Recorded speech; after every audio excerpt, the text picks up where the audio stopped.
The Constitution Amendment proposal by President William Ruto continued to spark sharp criticism, with the Azimio One Kenya politicians accusing Ruto of disobeying the court verdict on the BBI bill. Now, Ruto wrote to the two speakers of the National Assembly seeking constitution amendment to create an official office of the leader of the opposition, a move that Raila and Azimio stood firmly to oppose.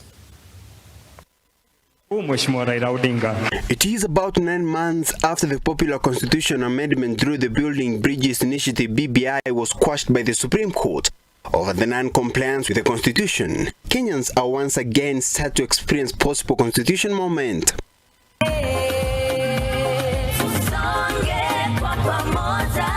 As the members of the parliament and senators will be embarking on their duties after recess in January next year, they will be tasked with the responsibility of considering the 4 recommendations by President William Ruto, among them the creation of an official office of the leader of opposition. It is a proposal that has attracted a sharp criticism from the opposition, with the Azimio leader Raila and Azimio accusing the president of disrespecting the court verdict on the BBI. Wananchi kwanza. Wananchi wakikubali, sisi tutakuwa na mjadala, tutaongea pamoja na Wakenya, alafu bunge itapitisha. Lakini hii mambo ya kwenda bunge moja kwa moja ndiyo imeleta matatizo mengi sana katika Kenya hii. While opposing Ruto's proposals, Odinga stated that any constitution amendment bill should go through a referendum and not a parliamentary way. The move has also received criticism from the Law Society of Kenya (LSK), asking the parliament to drop the proposals. The amendments are being initiated by the president contrary to the decision in the BBI case, and so therefore they should not see the light of day in parliament, as there being a very clear precedent that has been set by the courts that those proposed amendments should not be entertained by parliament. According to William Ruto, the move is aiming at giving the opposition the ability to keep the government in check.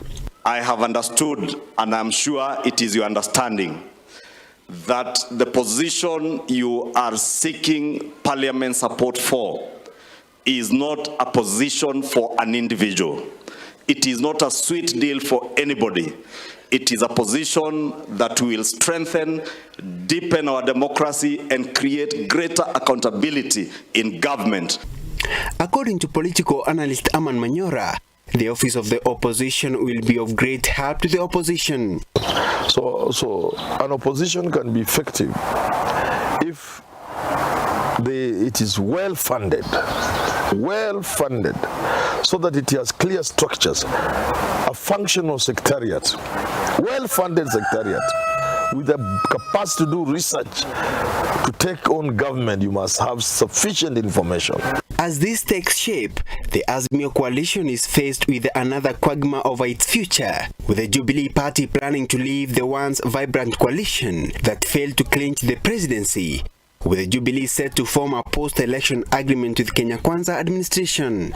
According to the party's election director Kanini Kega, whereas 2027 election is far, alignment and new engagement are in order to navigate the 5 years period. We intend to be in government in 2027, and formations change. You know, the formations that were there in 2017 are not the formations that were in 2022. I want to assure you, the same formation that we had in 2022 are not the same formation that you have in 2027. This happens as the Jubilee Party leader Uhuru Kenyatta is expected to resign as the Azimio chairman. Shadrack Kareria, Look Up TV.